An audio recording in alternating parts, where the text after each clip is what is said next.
La première raison, c'est tout simplement parce que les entreprises ont du mal à recruter en fait, des ingénieurs dans le domaine de la construction. Et donc on a pris un engagement auprès de l'État de former et de diplômer plus d'ingénieurs par an, même si on en diplômait déjà 6 à 700 par an, mais ce n'était pas suffisant. Et également de se décentrer du bassin parisien, puisque c'est compliqué de recruter à Paris, mais c'est encore plus compliqué de recruter en région. Donc ça, c'était l'ambition de l'ESTP. Et puis ensuite, effectivement, on a commencé à échanger avec Dijon Métropole. Et ce qui nous a plu en fait dans une implantation potentielle à Dijon, c'est qu'en fait, c'est une ville à taille humaine, donc qui est complémentaire finalement des autres villes où on est implanté, mais c'est à la fois une métropole, donc avec des projets qui sont ambitieux, des moyens, et ça nous permettait effectivement de donner des ambitions à nos étudiants et de savoir qu'ils trouveraient effectivement des projets intéressants pour eux. Je vais prendre un exemple, c'est le projet On Dijon, donc le projet de ville connectée.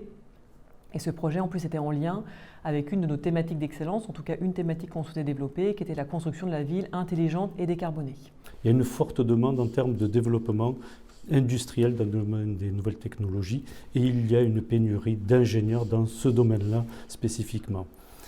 Ce qui a porté que nous soyons présents et que nous nous implantions ici à Dijon.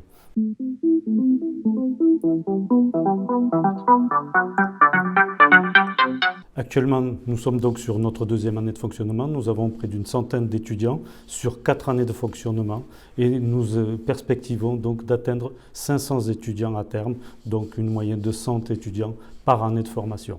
Aujourd'hui, on a 135 étudiants sur le campus. On est ouvert donc depuis 2 ans et demi et notre ambition, c'est de monter à 300-400 étudiants d'ici 2025-2026.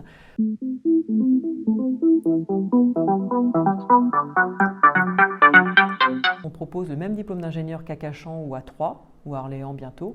La seule chose, c'est qu'on a toujours pareil une option spécifique autour de la Smart City qui répond aux enjeux de territoire. Les étudiants qui arrivent à Dijon, comme ceux qui arrivent à Cachan ou à Troyes, vont passer 2 ans sur un campus. Et ensuite, en 3e année, ont la possibilité de changer de campus en fonction de l'option qu'ils vont choisir. Et donc ça veut dire que nous, en 3e année, on a des étudiants de Dijon, de Cachan et de Troyes qui viennent volontairement à Dijon pour suivre l'option Smart City. Aujourd'hui, on ne forme que des ingénieurs. Demain, on formera des ingénieurs et sans doute également des bachelors ou des masters spécialisés. Où on proposera aussi de la formation continue pour des salariés d'entreprise. Donc, pour proposer une offre complète dans le domaine de la construction durable. Donc, nous n'avons qu'un seul diplôme avec des spécialités, des parcours qui colorent un petit peu la formation de nos ingénieurs dans ce domaine-là. Nous avons 17 options et 3 spécifiques à Dijon. Sur Dijon, nous proposons la Smart City, bien évidemment, c'est-à-dire le numérique au service de la ville, c'est-à-dire la ville connectée, en partenariat avec le projet On Dijon. Nous avons aussi l'e-santé.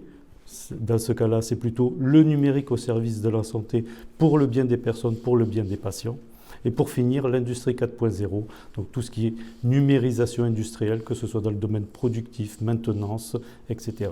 Donc ces 3 options sont spécifiques à Dijon, mais des étudiants, que ce soit de Angers, de Paris ou même de Dijon, peuvent aller sur d'autres campus dans le cadre de ces spécialités. Nous allons mettre en place aussi une formation d'ingénieurs sous statut apprenti, créer aussi des bachelors qui vont permettre à des étudiants de rentrer dans une voie beaucoup plus professionnalisante et au bout de 3 ans, pouvoir soit intégrer le monde industriel, soit via des admissions parallèles, réintégrer le cycle ingénieur.